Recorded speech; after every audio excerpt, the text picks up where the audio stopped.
This program is brought to you by new Uncle Toby's Breakfast Bars.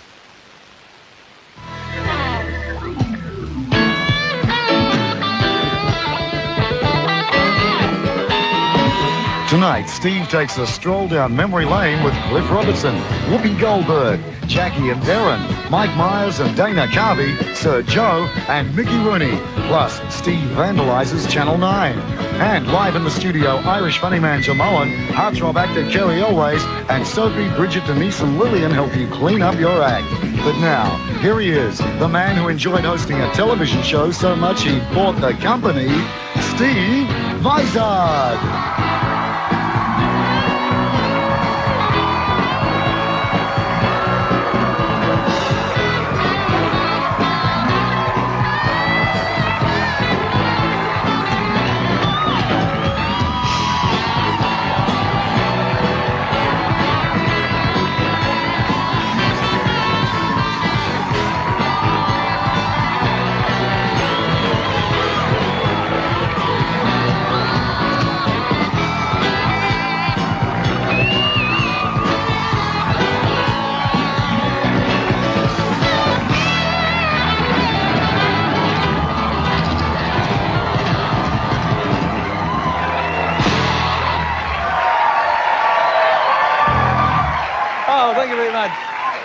I gotta say, oh, that's smart. That's really smart. This is arguably the best Wednesday night audience we've ever had.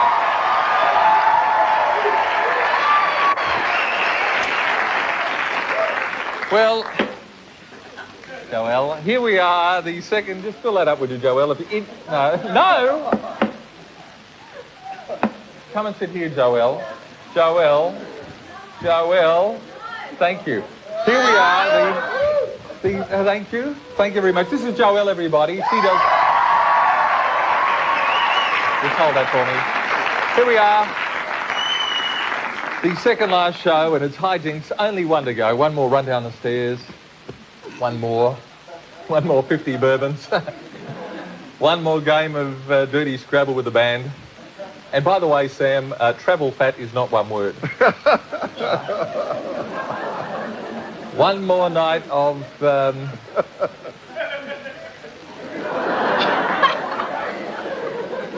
one more night of playing Frisbee with Dane, because he's so good, he just jumps up, catches it in his mouth every night. One more chance to say, this is the best audience I have ever seen.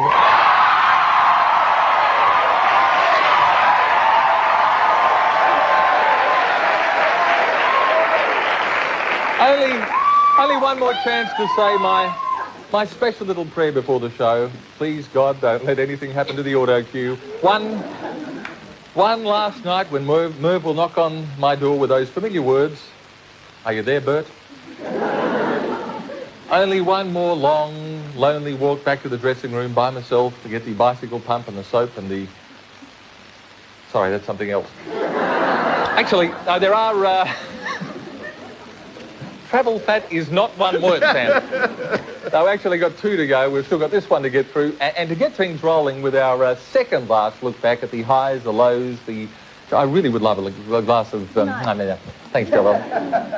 The in-between bits, the side bits, the bits at the end. Just waiting for someone to roll the tape here. What the hell? Only one more to go. Merv is now geared up. Merv Commodore, now geared up. Are you ready, Merv? Well, I think so. It's very solid, isn't it?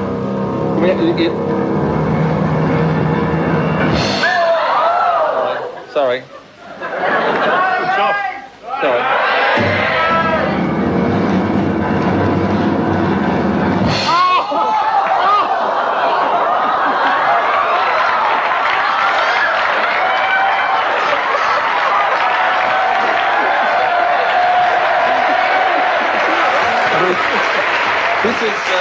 This is your, oh, no. Crack one. Sorry about that, Bruce.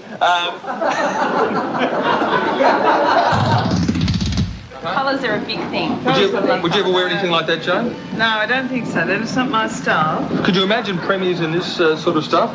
Yeah, Bob would look terrific. Yeah, Bob would look great. Yeah, Joe Bjelke-Peterson would have looked $1 million. Is there a limited number of roles for, I mean, there obviously are, but too limited number of roles for black female actors? Am I black?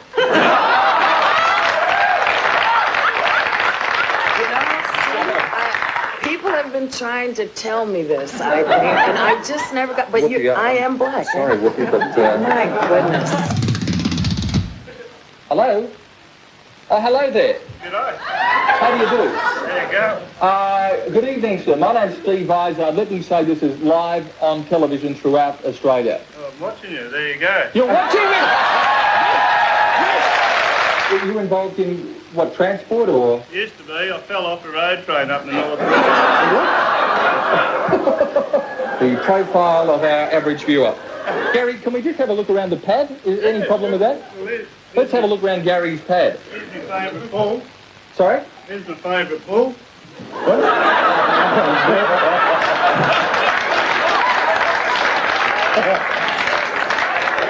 Gary, That's where I rest my leg. sorry, mate? That's where I rest my leg after I fell off the truck. Right. Microwave for us divorcees. You know. Microwave? Yeah. From where did you say? For us divorcees, you know, to chuck our pizzas. Oh, you're a divorcee? Yeah, been there, done that, yeah. Did she leave you before or after you fell off the road train, Gary? Well before, mate. Before? Yeah, I used to throw the leg then, but I can't. Let's,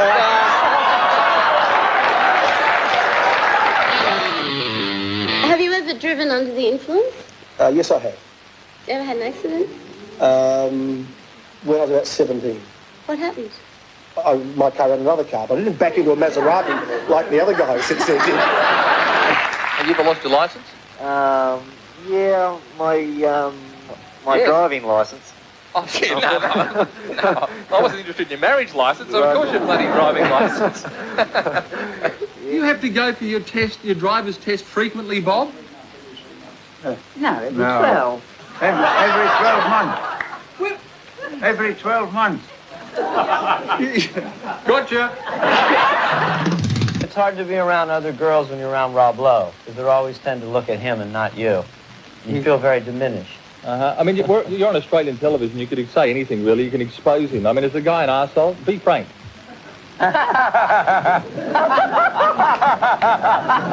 the funniest thing I've ever heard. That is brilliant. the greatest show I've ever been on, and you are now officially my hero of television worldwide. We love Be frank. I take it that is the... I think they talk around it in America. That is a yes. I'll take that as a yes, and we're not going to get any more out. No. He's the nicest guy in the world, and he talks about you all the time, how much he loves your show. And he's a hell of a guy too, Rob. I like him. Hey, I tell you where I saw you, or actually a portrayal of you recently on the ABC. What was the name of the show? Oh, yes, I think I saw something about Joe's that, Jury. What did you make of that?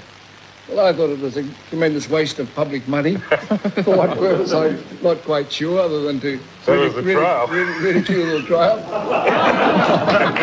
Gary, thank you so much for letting us unannounced into your house. We'll, I think... Don't you want to have a look at me Yabbo stuff? You what? Well, me Yabbo stuff. Look, Gary, it's been a real thrill, but...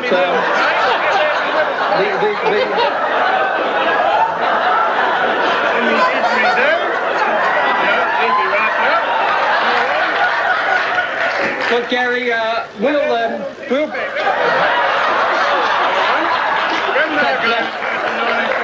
Is that from Arnhem Land, Gary? No. We'll put the National Museum in touch with you, because you've obviously got some fairly good stuff there. We have a deep throat, let's just call him Deep Throat, in Channel 9, and he's taken a camera. It's a professional-looking job. This just arrived on our desk. This, of course, is TCN 9 here, or is it indeed TCN 7? And, of course, this is Studios 1 and 2. We're walking down now. That, of course, is where Yana works from, the lidded lady of current affairs. and oh gosh, there, oh look. Oh my dear. And heading toward the 60 Minutes hangout, and oh dear, look at Richard. Richard grinning there. We're now going through here to the Ray Martin office. Hello, Ray. And into Ray's set, and there is the chair that millions of mums worship every day. Let's call him Mickey Rooney. So I went to court, had my name changed, but I come to various names like Shorty, Baldy, Hey You, Fatty. You know, the last time I was down there in Melbourne, I was down for the Wogey Awards. And I remember altogether too well. You had such a wonderful show. The Logie Awards. The Logie. Yep. Excuse me. A phonetic slip. I suspect that Hollywood has this thing in their mind of what you can and cannot do. I just completely ignore it all. It's like, prove it. Prove to me I can't, and then I won't. But, you know, I've done, I guess, 11 or 12 films, which is quite a bit in 5 years. So they may, you know, not give me, you know, the Out of Africa roles, you know, or the Mr. Monkey movie with Sigourney Weaver. They didn't offer me that, but, you know, I would like to see Sigourney do, like, Jumpin' Jack Flash. You've been associated over the years with some of the screen's most glamorous names. Can I... You don't have to answer it all. I'll just. Now, if I can throw some of those names at you. Oh, I don't believe this. Now, you're looking good, believe me. Very credible there. Names like Marlene Dietrich. Yeah, she, many years ago, she gave me a lot of advice. She said, never sit in a dentist's chair. I've read that you enjoy meeting all of the people that you used to dream about, meeting people like Jack Nicholson and, yes. You know, all the celebs. Yes. How do you deal with that? I mean, are you sort of, when you meet these people, are you starstruck yourself? Oh, yeah. I can't speak any English. It's like, okay, oh, God, I can't believe it right now. You know, I try to be cool. I enter cool in my head. Yeah, I'm going to be cool. Myself. I'm dry. I use the antiperspirant. I'm hanging, you know, and then they come in the room, and there's just a puddle of brown goo. Despite what I was talking about to Diane before, I don't think you should talk about your husband. No, very No, I think we should do a deal that you just talk about your life as an actress and you talk about the play Daylight Saving. I'd like to do the interview. Can you swap seats and I'll do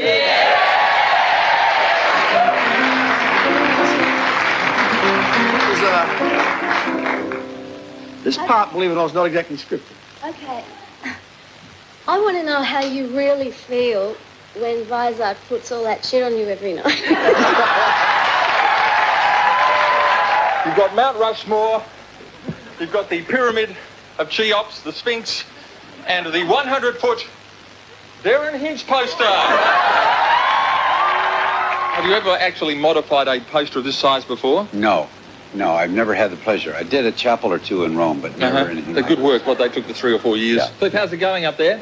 It's going up very well, Steve. This is not to be taken lightly. I'm taking this pretty seriously. You on the camera. He wants a shot of the picture.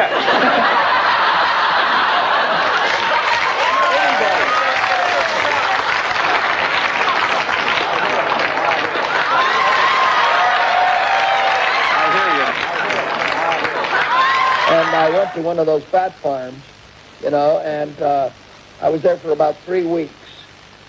And the only thing I lost was my desire to live. No, and while I was there, in the room, there were 3 gentlemen, and they had on white coats. I thought they were a doctor or something. And I heard one of them say, when he wakes up, give him an enema. I slept. Indeed, I slept for 26 days.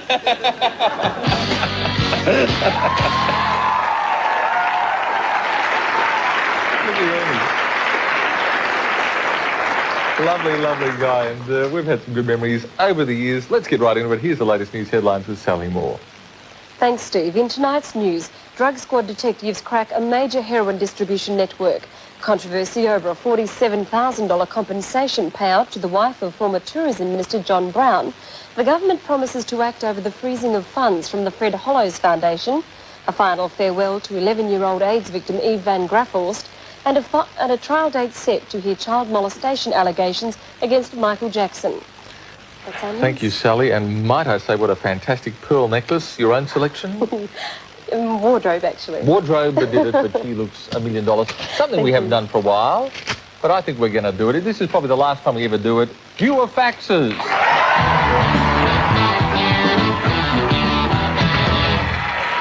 Now, this one came in last week. Dear Steve, I love yous all. I come from a large Italian family. We're going to be in your audience this Wednesday. Can you give us a cheerio? Also, all my brothers and sisters are in Australia, except for I think it should be our brother Ignazio, who is still in our home of Catania in Sicily. We've not seen our brother Ignazio or his wife Immacolata. I ordered one of those in a cafe today, actually. Immacolata, for 30 years. We watched the Greek show when you did a satellite link with the family in Greece. Could you link us with our family in Italy? Sincerely, Frank Tuan. P.S. Sicilians are more emotional and funny than Greeks. Where's Frank? Oh, we've got some Greeks in the audience. Where's Frankie? Frank, how are you? Give Frank a round of applause.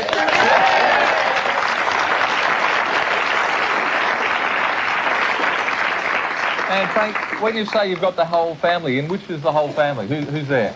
Right here. No, but who are they, Frank? There's my brother. Yep. My sister. Yep. My brother's wife. Yep. This is my wife. Yep. My daughter. Okay, thanks, Frank. Well, that's terrific, Frank. Sorry I asked, really. And so you haven't seen your brother Ignazio for how long? About 30 years or more. 30 years. And when was the last time you saw him? I mean, not 30 years ago, but... Last time I saw him. How old was he and how old were you? Well, 30 years ago I was, 18. Yep. And he was 18 years younger than me. Older. Older than me.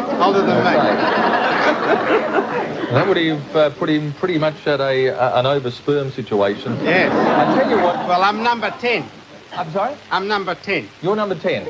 Yes. That's fantastic. Well, look, I tell you what, you asked whether we could do a satellite, and look, all I ask you, this is a bit of a surprise, Frank and everyone in the Tuan family, have a look at the monitor and see if you recognise this face. Oh, my God.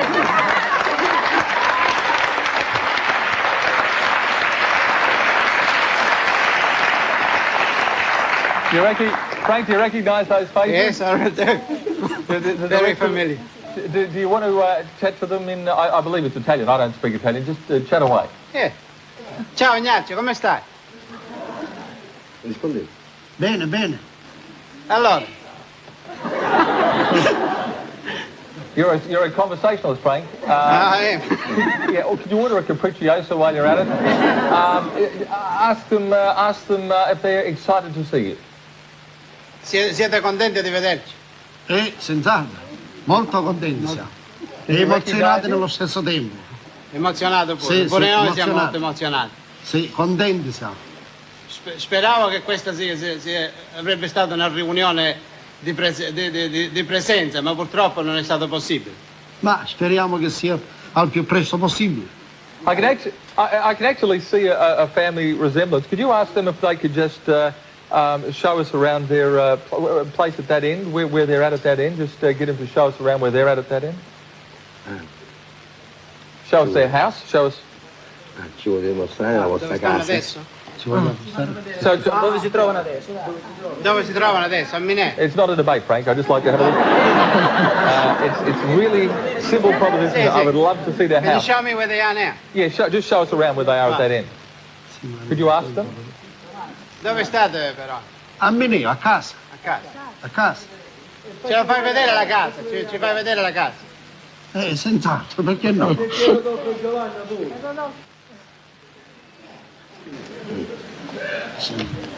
So this is obviously they're just having a bit of a squiz there, and this is Frank's brother that they haven't seen for 30 years from Italy. And Frank? No. Do you recognise these people, Frank?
Welcome back. If you're wondering what that is, that's our green room where our guests go, and the entire Tuan family, which is about 2/3 of our audience, are in there celebrating the fact that Frank hasn't seen his brother Ignazio and his wife Immacolata for 30 years, and they are reunited after that period.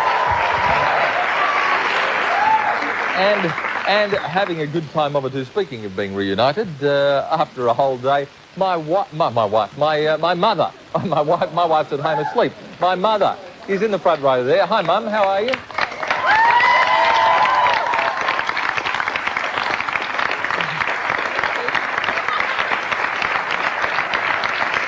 And doesn't come to see the show that often, but sitting next to Mandy Deeks, wife of Johnny Deeks.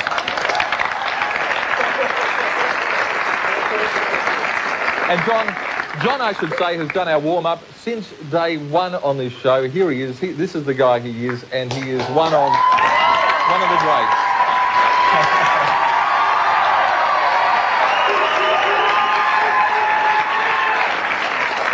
And I should say, John is one of the great professionals in this industry. He's always punctual. He's always there, particularly on payday. There is no one more reliable than Johnny Deeks. And if I was making a recommendation to anybody contemplating this particular sort of vehicle, this is the man who does it better than anybody. I got a family, a wife, 2 children. Help. When Irish eyes are smiling, grab your shillelagh, kiss the blarney, and I reckon if I come up with enough horrible Irish cliches, he may not well do it. He's about to start his live show called You're Right, Mate. Would you please welcome my favourite Irish comedian, Jamon.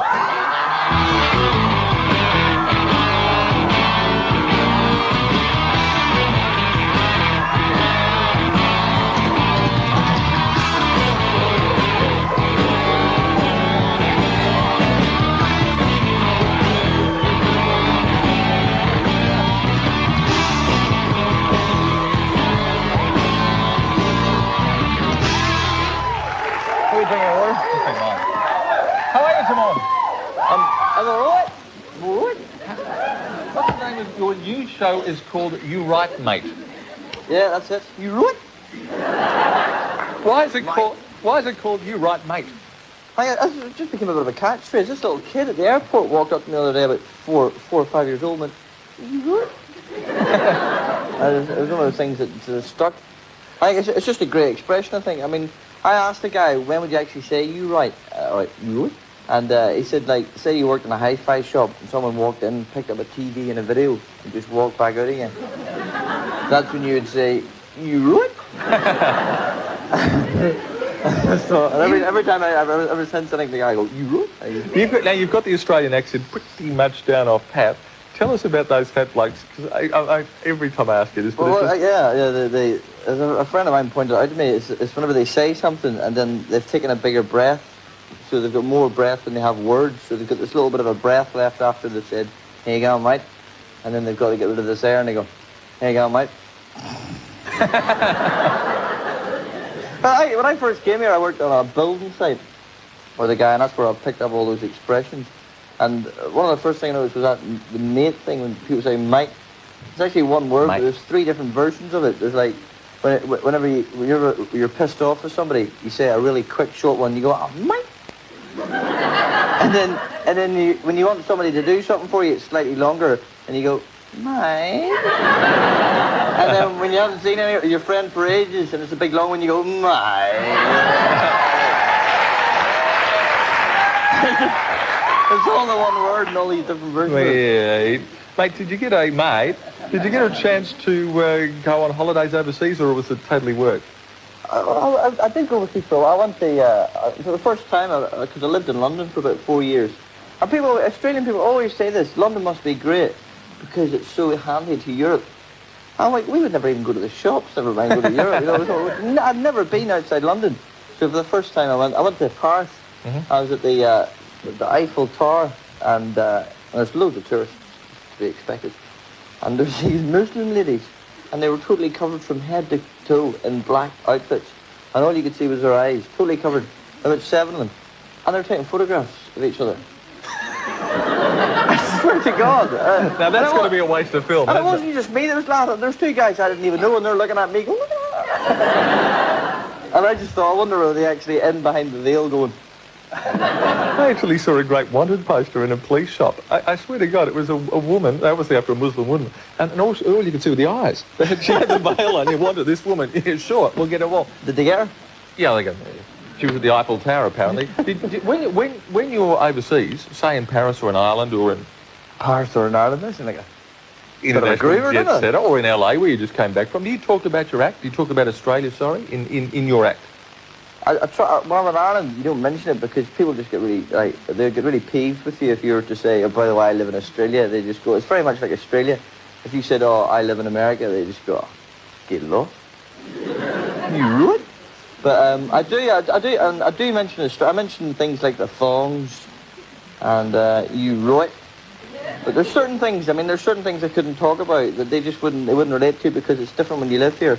For example, see, like the thing I noticed about Australian people, if you go driving through the country of Australia, people don't wave at you when they pass you in the car. They just lift one finger off the steering. That's a wave over here, you know.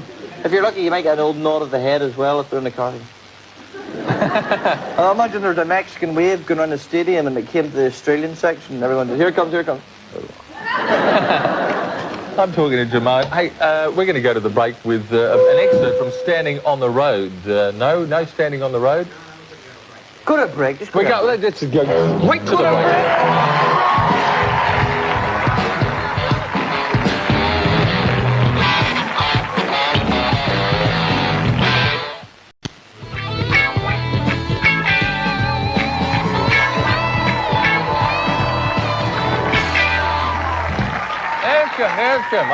I am with Jumoan, who has just returned. What's that mean? What's that mean? That means we're going to fill a bit, so I could go on to your third question.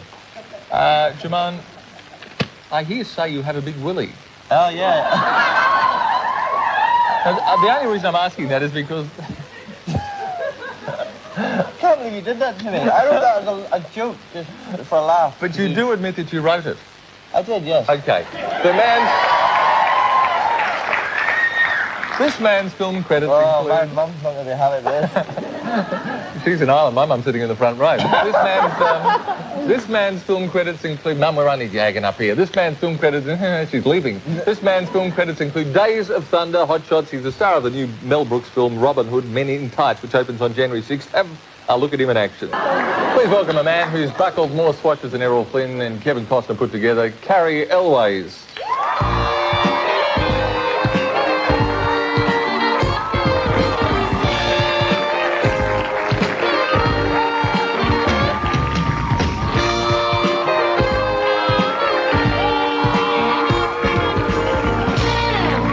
Thanks for joining us, Carrie. Now, Robin Hood, Men in Tights, Mel Brooks. How did you get to meet Mel? I met Mel in a restaurant, actually, in Hollywood. And we were waiting for our cars from valet parking together. And so we had a lot of time, obviously, to waste. And he said, I think I have a script for you.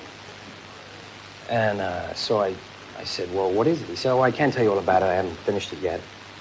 And he said, I'll send it to you when it's done. So about a week later, I got a script in the mail, and this was it. And I called him, and we got together, and that was it. You've got a fantastic accent. It's a really international accent. You'd almost describe it as like a Cary Grant or... what's in that accent? It's totally confused. I don't know what it is. It's a bit like mine, isn't it? Very international. Yeah, it's got that sort of... when you're travelling, Jemima, do people take you as an international traveller? Do they? Oh, yes, very much so. I'm seen as an international sort of person, you know. Yeah, you got good mileage? Yeah, and I just fit right in everywhere, all over the world. Cool. A lot of times people go, huh? But I know they're only mucking around. Now, Cary, am I mistaken, or you've really been building up to this part of Robin Hood, because your very first stage role was as... Robin Hood, yeah. I was about 5 years old, and I had a tiny part in the play, and I hammed it out of all proportion, and somehow, 25 years later, I'm back playing the same role. I don't know how. Now, did you study other Robin Hoods? Did you look at Richard Green, for example? Sure, I looked at Richard Green and Errol Flynn, and we decided to base the film pretty much upon Errol Flynn. Kevin Costner? Kevin Costner. Yeah, brilliant English accent in that movie. Oh, remarkable. Kevin's work was quite remarkable. I'm sorry, I'm a little emotional. That Sicilian reunion was really something, wasn't it? It was one of those magic moments. You know, we were all in the green room watching the show, and the whole family walked in, and it was about 30 people. And I found myself standing next to this little guy, bald, and I said, is this the whole family? He said, no, there's a whole lot more outside. In fact, they are still going in as we speak. As we speak. Cary and I are going to take a break. We'll be back after this. Hopefully the family will be there by the time we come back.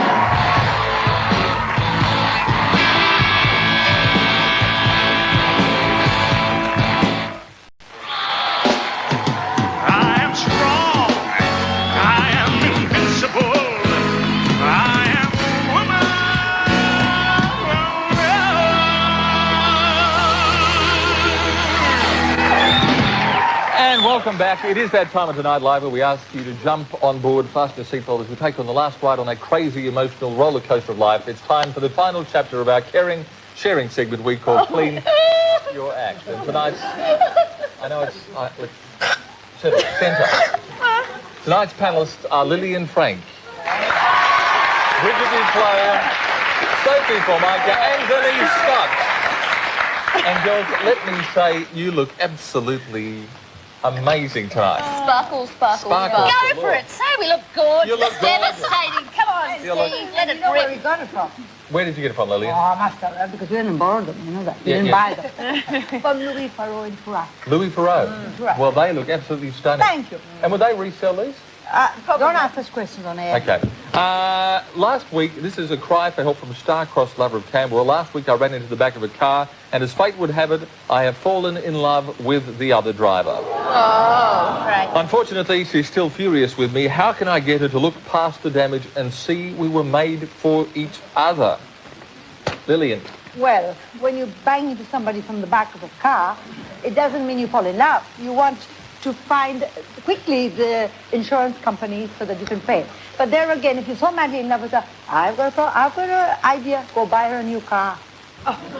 Buy a new car. Buy a new car? Yes. I'm sort of half with Lillian. Pay the bill. I mean, at the moment, she's just got dollar signs in her eyes. Yeah. Turn them into love and lust. Say, let me pay, darling. Take her on a date and then say, you drive. Safer that way.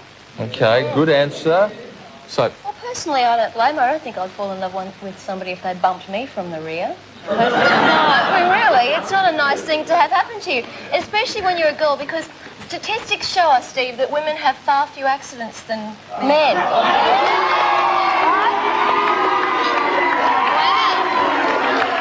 So this girl, didn't you see there's a new insurance ad that says you get less insurance payments because women don't have as many accidents, so I don't blame her, and I'd forget it. That is ridiculous. Yeah, I'm with Soph. I think rear-ending a woman when you first meet her is no way to start a relationship. You've left yourself nowhere to go. Forget it. There we go. Thank you very much. Appalling answers, but... yeah. What do you mean? Jamal and Cary, what would you do in this circumstance? Can I ask? I wasn't listening. Cary, have you got any idea what we're talking about over here? Yeah, it sounds totally confused to me. Why would anyone want to try and pick up anyone after they've crashed into them? It's beyond me. That's a good answer, and I think I'm with you. I'm with Cary on that. Oh, you would be, because he's a bloke and we're women. Now, calm My down. girlfriend Oh, is hang set- on, Steve. My girl- Sorry, I forgot. There's a problem that's come in urgently that seems to require urgent, come on. urgent advice. It's from, I'll read this if you don't mind, Steve. It's from... Is this from anyone I know? Well, yes. Well, I don't know. It's anonymous. It's from worried wife of soon-to-be ex-television host of Melbourne. And she writes, for the last 4 years, my husband has worked nights. Yep. But this Friday he finishes, Yep. possibly for good. Yes. I'm worried sick. What will I do now that he'll be spending his nights at home with me? Signed Sarah signed someone. Anonymous. She's going to pick up that job where she left off and support me in the manner that I'd like to be. That's a hard one. I know I'm tough when it comes All to right, that. Lillian, what do you think? Well, I think Monday must be love night because he's neglected her so many nights. He's retired. Tuesday is half-price cinema. Go to that. Wednesday, come on, let me finish. Wednesday is the many tennis courts in Toorak. You can borrow one. Thursday you can give him a cooking lesson because it's time you went out to work and he stayed home. And Friday... No.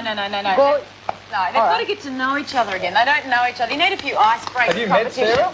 Like half the lemon, you put it in your mouth and you go, and the one when you put the balloon between you and the chest and you've got to run along the hallway. You feel close to each other again. We don't need the balloon. I think it's time you really put him to work and you got him to do all the things around the house that he wanted to have done forever. And send him to do the grocery shopping and remind him to buy the toilet paper. I would soap. And Sarah, if you're watching, the great thing is that you'll have more time for those romantic situations. And here's a few tips for when you are in intimate involvement. When you're getting tired, just go like that. That'll wind him up quickly. When you've definitely had enough, just go like that. That'll finish it. And when your husband sits up in bed at the end and goes boom, boom, that's your cue to sit up and applaud him wildly. That's all right, Steve. That's our pleasure. Well, thanks for that excellent advice, and it is the last time. We just thank the ladies, and they have been delighted. We just thank Lillian, we just thank Bridget, we just thank Sophie, and we just thank the people who responded to Facebook. We're going to take a break.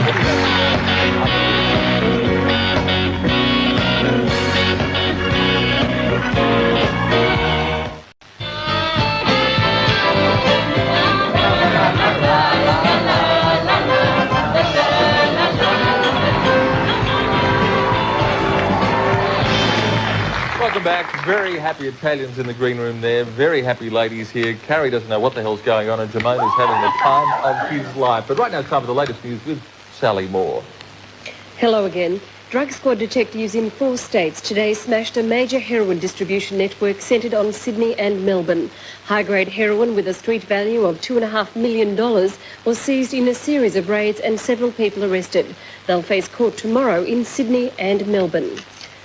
The federal government says it won't appeal a $47,000 compensation payout to the wife of former Tourism Minister John Brown. Jan Murray was awarded the money for scalding her hand.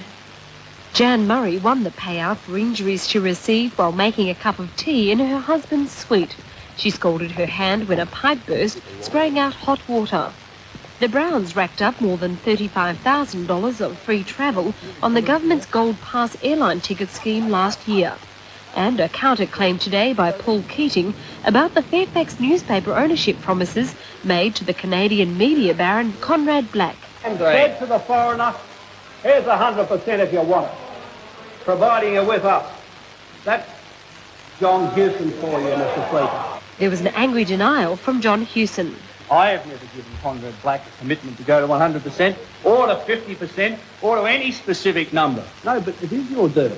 But it is your dirt. Of the opposition. But Paul Keating is refusing to appear before a Senate committee over the issue. Listen, brother, I know my place in the world. I don't slum it before Senate committee. And the federal government is promising urgent action to release thousands of dollars in funds from the Fred Hollows Foundation, frozen by the United States Treasury. Saving sight in Vietnam was Fred Hollow's last big project before his death in February. Part of that vision, $4 million contributed by Australians, to purchase lenses and microscopes for Vietnamese surgeons. But in a remarkable decision, the United States Treasury has frozen a $27,000 payment for lenses purchased from India, claiming the transaction is illegal under the US Trading with the Enemy Act. Not only that, it slapped on a $14,000 fine. We've raised our money from the community. We feel very responsible for it, and that's a lot of lenses. In the Senate today, Australia's Foreign Minister Gareth Evans gave the US a diplomatic rocket, promising quick action to have the funds released. It's just another demonstration of the extent to which barriers of this kind in this day and age simply have no place. The US Embassy says it's concerned by the seizure and has asked the State Department for a quick response. Hundreds of mourners have poured into a small New Zealand church to farewell 11-year-old Eve van Grafhorst, who lost her long battle with AIDS. Eve, who contracted the disease through a blood transfusion at birth, died at the weekend. Her school friends offered their farewell in song. Eve and her family sought refuge in New Zealand after community ignorance about her illness forced them to flee their New South Wales Central Coast home. Lawyers for the troubled pop star Michael Jackson have failed to delay the superstar singer's child molestation trial. Jackson's lawyers tried for a 6-year delay in the hearing of a civil lawsuit brought by a 13-year-old boy. The judge refused the request and ordered the trial date be set for March next year. We are only 120 days away from getting justice. And just to add to Jackson's woes, 5 of his former security guards are suing for being sacked. Lawyers say they were dismissed because they knew too much about what went on at the Jackson Ranch. And Steve, that's it from the newsroom. Thanks, Al. We're going to take a break. Back with the finale after